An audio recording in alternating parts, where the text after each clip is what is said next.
अस्सलाम वालेकुम जी, welcome back to my channel. कैसे हैं आप सब? क्या हाल चाल हैं आपके? मेरे चैनल में आप सबको खुशामदीद और दुआ है कि आप सब बिल्कुल खैरियत से हों। कोई भी गम परेशानी बुरा वक्त आप तक ना पहुँचे और आप हमेशा खुश रहें, आबाद रहें, आमीन। तो जी इस वक्त काफ़ी ज़्यादा मॉर्निंग का टाइम है, बिल्कुल अर्ली मॉर्निंग है ये। तो यहाँ पे मैं टेरेस में आई हुई थी। प्लांट्स काफ़ी ज़्यादा ना इस तरह से ठंडे ठंडे से मुझे लग रहे थे, क्योंकि पिछले दिनों काफ़ी ज़्यादा बारिशें होती रही हैं। तो अभी तक मैंने उनको पानी दोबारा से नहीं दिया है, ये बारिशों का ही पानी है और सारी मिट्टी इनकी काफ़ी ज़्यादा वेट थी। तो इनके पत्ते इस तरह से झड़ते जा रहे थे और जब पत्ते इस तरह से गिरने लगे ना, तो इसका मतलब ये होता है कि प्लांट्स काफ़ी ज़्यादा ठंडे हो गए हैं। तो इनकी गोडी मैं कर रही थी, इनकी मिट्टी को ऊपर नीचे कर रही थी ताकि इनको एयर मिल सके, क्योंकि आजकल धूप भी नहीं निकल रही है। तो प्लांट्स के लिए धूप तो काफ़ी ज़्यादा ज़रूरी होती है। यहाँ पे मेरे काफ़ी ज़्यादा लेमन लगे हुए हैं अल्हम्दुलिल्लाह से। तो सारे लेमन्स ना छोटे छोटे ही पीले हो गए हैं, क्योंकि अभी ये बड़े होने का इनको मौका ही नहीं मिला। धूप निकलती तो इन्होंने बड़ा होना था, इनका साइज़ थोड़ा सा बड़ा हो जाता है, लेकिन धूप तो निकल नहीं रही काफ़ी दिनों से। काफ़ी ज़्यादा मौसम ठंडा ठंडा ही है, तो इसलिए ना छोटे छोटे लेमन ही पीले होने लगे हैं। और यहाँ पे मुर्तज़ा भी मेरे पास आया हुआ था। तो मुर्तज़ा ने आज स्कूल से ऑफ किया है, तो इसलिए ये घर में किसी तरह से ही घूमता फिर रहा है। तो सुबह सुबह ही ये बैट लेके अपना घूम रहा था, साथ इसको खेलने वाला तो कोई मिल नहीं रहा। हनान स्कूल गया हुआ है, तो अगर हनान घर होता तो ये उसी के साथ ही खेलता है।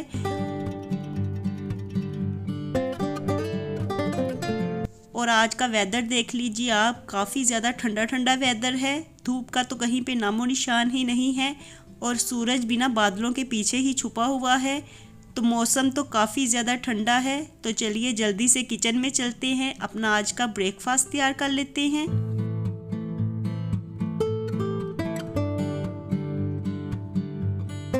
तो ब्रेकफास्ट में ना आज मैं वही बस अंडे शंडे ही फ्राई कर रही हूँ।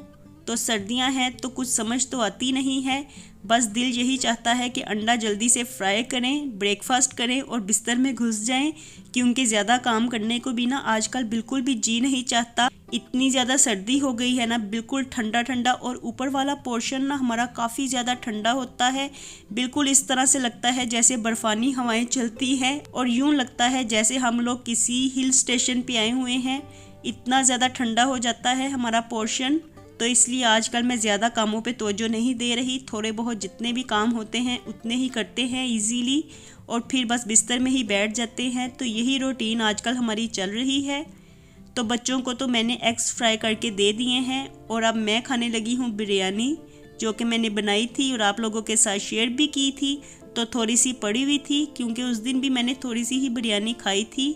काफ़ी ज़्यादा ये स्पाइसी थी और मिर्च मसाला भी इसमें पूरा पूरा था। तो बस मैंने थोड़ी सी ही खाई थी और थोड़ी सी बचा के रख ली थी कि फिर नेक्स्ट जब दोबारा से दिल चाहेगा तो इसे खाऊंगी।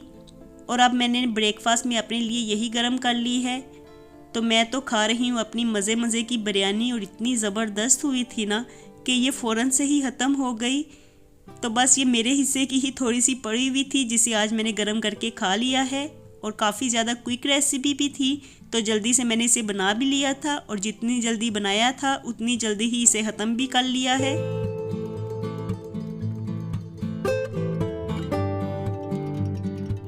और इसके बाद मैं आपको दिखा रही थी कि देखिए आज हमारे किचन में कितना अंधेरा अंधेरा है।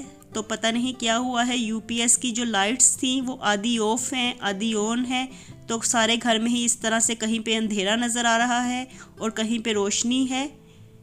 तो कुछ लाइट में हमारी गड़बड़ हो गई है, इसलिए आज हमारे किचन में काफ़ी ज़्यादा अंधेरा है। तो बस मैं आपको वही दिखा रही थी कि इस तरह से वीडियो बनाने का तो बिल्कुल भी मुझे भी मज़ा नहीं आ रहा, और इस तरह से आपको देखने में भी अच्छा नहीं लगेगा। तो बस आज जो जो ज़रूरी चीज़ें हैं ना वही मैं आपके साथ शेयर कर दूँगी। यहाँ पे मैं किचन में आई हुई थी दाल भिगोने के लिए। तो 2-3 दिन से तो हम चिकन वाली चीज़ें ही खा रहे थे, और अब दिल चाह रहा था कि कोई दाल वगैरह खाई जाए या कोई वेजिटेबल खाई जाए। तो बच्चों को ना वेजिटेबल से ज़्यादा दाल पसंद होती है, और माश की दाल तो वैसे भी सबकी ऑल टाइम फेवरेट होती है। और ये दाल मेरे पास घर में पड़ी भी हुई थी, तो मैंने सोचा बाहर जाना भी नहीं पड़ेगा, मार्केट भी नहीं जाना पड़ेगा, घर में से ही चीज़ निकालते हैं और पका लेते हैं। तो बस माश की दाल को मैंने भिगो के रख दिया है। इसे 2 से 3 घंटों के लिए मैं भिगोऊंगी, क्योंकि अभी काफ़ी ज़्यादा टाइम पड़ा हुआ है डिनर बनाने में। तो उतनी देर मैंने सोचा कि मैं भी अपनी रिफ़्रेशमेंट की तैयारी कर लेती हूँ। तो यहाँ पे मैं मौसमी का जूस निकाल रही थी।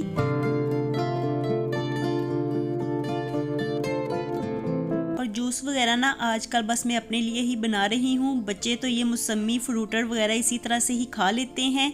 तो यहाँ पे बस मैं सिर्फ अपने लिए ही मौसमी का जूस बनाने लगी थी। और वैसे तो खाने में ना ये काफ़ी ज़्यादा जूसी लगती हैं, लेकिन मैंने 3 मौसमियों का जूस बनाया है और आधा ही गिलास मेरा बना था, तो बस मैं उतना ही पी रही हूँ। और मुर्तज़ा को भी ना ऑरेंजेस, मौसमी और इस तरह की जो चीज़ें होती हैं फ्रूटर वगैरह, उसको बहुत ज़्यादा पसंद है। तो हमारे घर में ना सबसे ज़्यादा शौक़ से मुर्तज़ा ही ये चीज़ें खाता है। तो जब भी मैं लेके आती हूँ, या तो मैं इसका जूस बना के पीती हूँ या मुर्तज़ा इसे खा लेता है। तो हम दोनों ही बस इसके पीछे पड़े हुए हैं। बाकी अरीबा और हनान तो ये पसंद ज़्यादा नहीं करते हैं। उन्हें अगर मैं काट के दे दूँ तो फिर खा लेते हैं, वरना खुद से तो वो पकड़ते नहीं हैं। और आजकल ये सीज़न के हैं, तो सीज़न का फल ज़्यादा ही खाना चाहिए। सीज़न की जो वेजिटेबल्स होती हैं या फल होते हैं, उनका इस्तेमाल ज़्यादा ही करना चाहिए। यहाँ पे मैं जल्दी से अब दाल बनाने की तैयारी कर रही थी। तो दाल को मैंने लहसुन के तड़के के साथ तैयार किया है।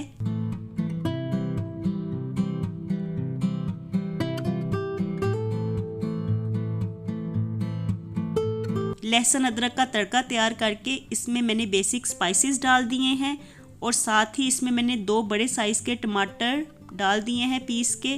तो टमाटर चूँकि मैंने फ्रीज़ किए होते हैं ना, तो इसलिए मैं इनको पीस के ही ऐड करती हूँ। इस तरह से इनका छिलका भी उतर जाता है और टमाटर भी खाने में दिखाई नहीं देते। वैसे तो टमाटर तैरते हुए इतने ज़्यादा बुरे लगते हैं ना खाने में, तो फिर मैं बस उनको निकालती ही रहती हूँ। और अब मैंने यही तरीका सोचा हुआ है कि इनको ला के फ्रीज़ कर देती हूँ। जब भी टमाटर लेके आती हूँ तो उनको फ्रीज़ कर देती हूँ, और जब खाना बनाना होता है तो छिलके उतार के तो फिर इनको पीस के ऐड कर देती हूँ। तो इस तरह से बिल्कुल भी टमाटर खाने में दिखाई नहीं देते।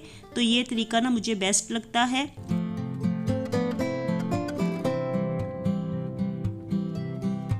और आज मैंने सोचा कि माश की दाल बनानी है, तो माश की दाल तो अचार के साथ अच्छी लगती है, या वैसे अगर सैलड हो तो उसके साथ ही खाने में इसका मज़ा आता है।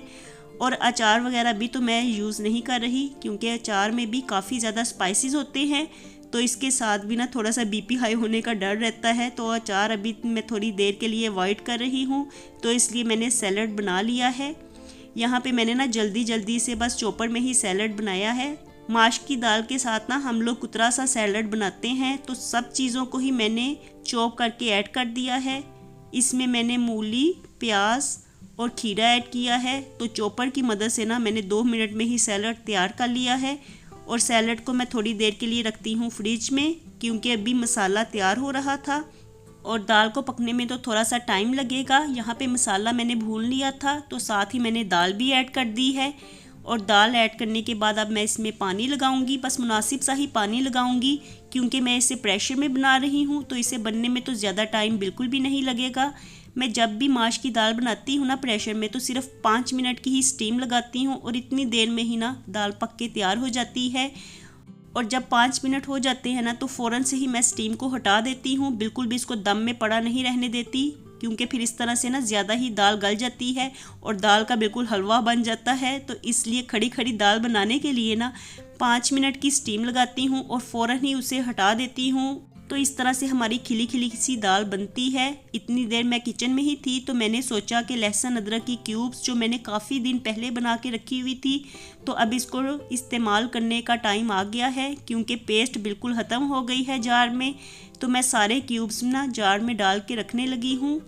तो ये क्यूब्स मैं अब इस्तेमाल करूँगी। इनको बनाए हुए मुझे काफ़ी ज़्यादा टाइम हो गया है, और जब मैंने इनको बनाया था ना, तो मैंने आपके साथ शेयर भी किया था। तो ये तब के ही मेरे पास ऐसे पड़े हुए हैं, और पेस्ट भी काफ़ी ज़्यादा बच गई थी, तो मैंने इसे जार में डाल के रख लिया था। और अब जाके पेस्ट हमारी ख़त्म हुई है, तो सारे क्यूब्स ना मैंने जार में डाल के रख लिए हैं। इनको मैं फ्रीज़र में रखने लगी हूँ।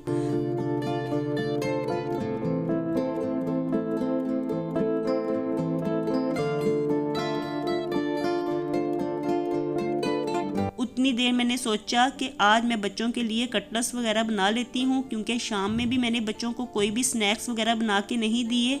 तो बच्चों के ट्यूशन से आने से पहले ही ना मैंने आलू बॉयल करने के लिए रखे हुए थे। तो चूंकि मेरे पास आलू पड़े हुए थे तो मैंने सोचा कोई कटलेट्स वगैरह बना लेती हूँ या आलू की टिक्की बना लेती हूँ। तो समझ बिल्कुल भी नहीं आ रही थी, तो मैंने सोचा कि झटपट से ही कोई रेसिपी तैयार की जाए। और इसकी रेसिपी ना मैंने अपने चैनल किचन फ्लेवर्स पे शेयर की है। तो अगर आप में से कोई मेरी ये रेसिपी देखना चाहता है तो वहाँ पे देख सकता है। और अब मैंने सोचा है कि रेगुलर ही मैं वहाँ पे भी रेसिपीज़ को अपलोड करूँगी। तो किचन फ्लेवर्स पे मैं अपनी रेसिपीज़ को, क्विक सी रेसिपीज़ को शेयर किया करूँगी।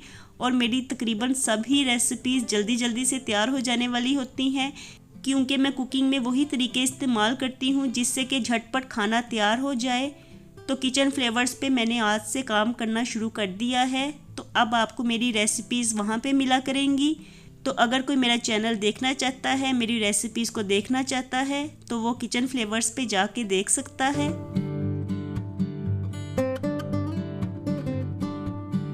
तो चलिए जी वीडियो की तरफ वापस आते हैं। यहाँ पे हमारी दाल मज़े की बन के तैयार हो गई है। काफ़ी ज़्यादा मज़े की बनी है और बिल्कुल ही हर दाना लहदा लहदा है। इसमें मैंने गरम मसाला डाल दिया है और साथ ही हरी मिर्चें डाल दी हैं। आज मेरे पास ना हरा धनिया घर में बिल्कुल भी नहीं था, क्योंकि मैं मार्केट जाती तो हरा धनिया लेके मैंने आना था, लेकिन आज मैं मार्केट गई ही नहीं, घर से ही दाल निकाल के पका ली है। तो इसलिए हरा धनिया भी नहीं था, बस हरी मिर्चों से ही आज हम काम चला रहे हैं। तो दाल को तो मैंने बाउल में डाल लिया है, साथ ही सैलड को भी डालने लगी हूँ और रोटियां मैंने बना के रख ली हैं। तो जल्दी से जाते हैं, आज का मज़े का डिनर करते हैं। और ये दाल खाने में मुझे भी बहुत ज़्यादा पसंद है और मेरे बच्चे भी काफ़ी ज़्यादा इस दाल को पसंद करते हैं।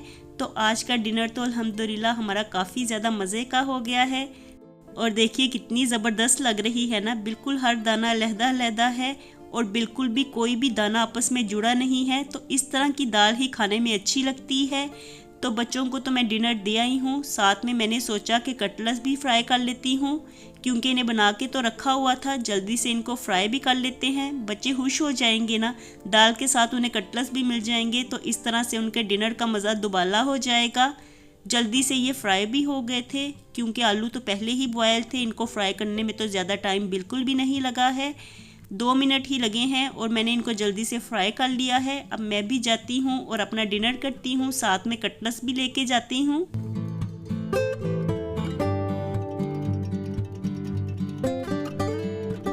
और चलिए मैं आपको आज की अपनी डिनर की प्लेट दिखा लेती हूँ। तो मज़े की दाल है, साथ में कटलेट्स हैं और साथ में हमारा मज़े का कुतरा सा सैलड है।